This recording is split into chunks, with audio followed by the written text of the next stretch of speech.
اعوذ باللہ من الشیطان الرجیم بسم اللہ الرحمن الرحیم۔ ناظرین، جو میرا آج کا ٹاپک ہے وہ ہے انبیاء کرام علیہ السلام کا تعارف۔ آج میں آپ کو بتاؤں گی کہ اللہ تعالیٰ نے انبیاء کرام علیہ السلام کو کیوں مبعوث فرمایا۔ ناظرین، اللہ رب العزت نے اپنے نیک بندوں میں سے جنہیں اپنا پیغام لوگوں تک پہنچانے کے لیے منتخب فرمایا، انہیں شریعت کی اصلاح میں انبیاء یعنی خبر دینے والا اور رسول یعنی پیغام پہنچانے والا کہا جاتا ہے۔ اللہ تعالیٰ کے تمام انبیاء کرام گناہوں سے پاک، با اخلاق، نیک، امانت دار اور انتہائی سچے تھے۔ بے شک اللہ رب العزت نے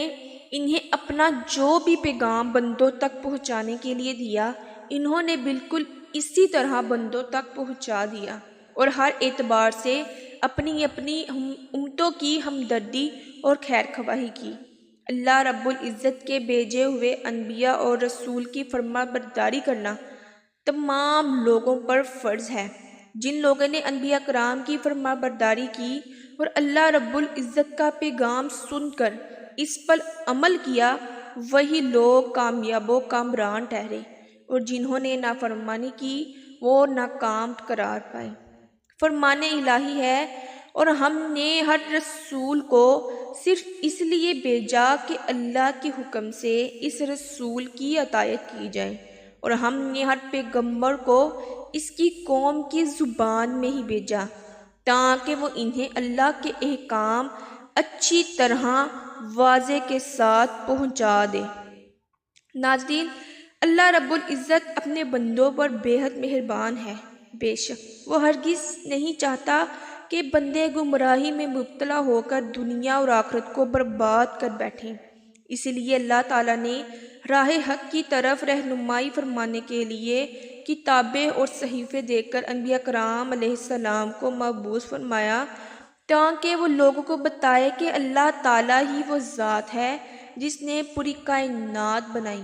اس نے تمام جانداروں کو پیدا فرما کر ان کی روزی کا بندوبست کیا اور پوری مخلوق میں سے انسان کو فضیلت بخشی، پھر انسان کو سیدھی راہ پر چلانے کے لیے اپنے رسولوں اور صحیفے عنایت فرما کر بھیجا تاکہ قیامت کے دن بندے یہ عذر پیش نہ کر سکیں کہ اللہ تعالیٰ نے ہماری ہدایت کے لیے، رہنمائی کے لیے رسول ہی نہیں بھیجے اور کوئی کتاب بھی نہیں نازل فرمائی، ہم کیسے اللہ تعالیٰ کے فرامین پر عمل کرتے۔ جب بھی کوئی قوم گمراہی میں مبتلا ہوئی، اللہ تعالیٰ نے اپنا رسول بھیج کر انہیں سیدھی راہ سے آگاہ کیا۔ رسول کا انتخاب بھی انہی انسانوں میں سے ہی کیا۔ ناظرین، اگر اللہ تعالیٰ فرشتوں میں سے ہی نبی بنا کر مبعوث فرماتے اور وہ لوگوں کو اللہ تعالیٰ کی عبادت کے لیے کہتے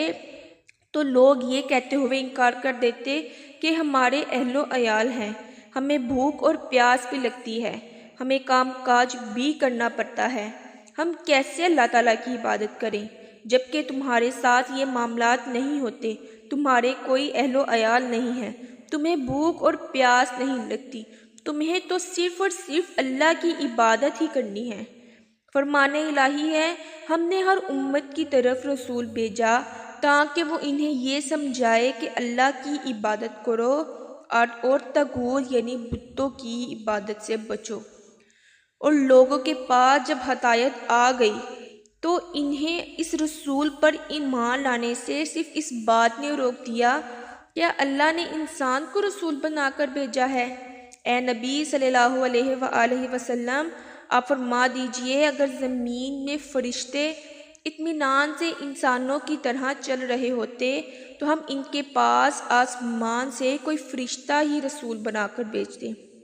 ناظرین، اس کا مطلب کچھ یوں ہے، اللہ تعالیٰ نے زمین میں بسنے والے انسانوں جیسا ہی انبیاء اور رسول بنا کر ان کی طرف بھیجا تاکہ وہ اللہ تعالیٰ کے احکام کو اچھی طریقے سے سمجھ جائیں۔ جب بعد کے لوگوں نے صرف یہ کہہ کر انکار کیا کہ اللہ نے انسان کو رسول بنا کر بھیجا ہے تو آگے فرمان کہ اے نبی آپ فرما دیجئے اگر زمین میں فرشتے اطمینان سے چل رہے ہوتے تو ہم ان کے پاس آسمان سے کوئی فرشتہ ہی رسول بنا کر بھیجتے۔ بے شک اللہ نے مومنوں پر بڑا احسان فرمایا ہے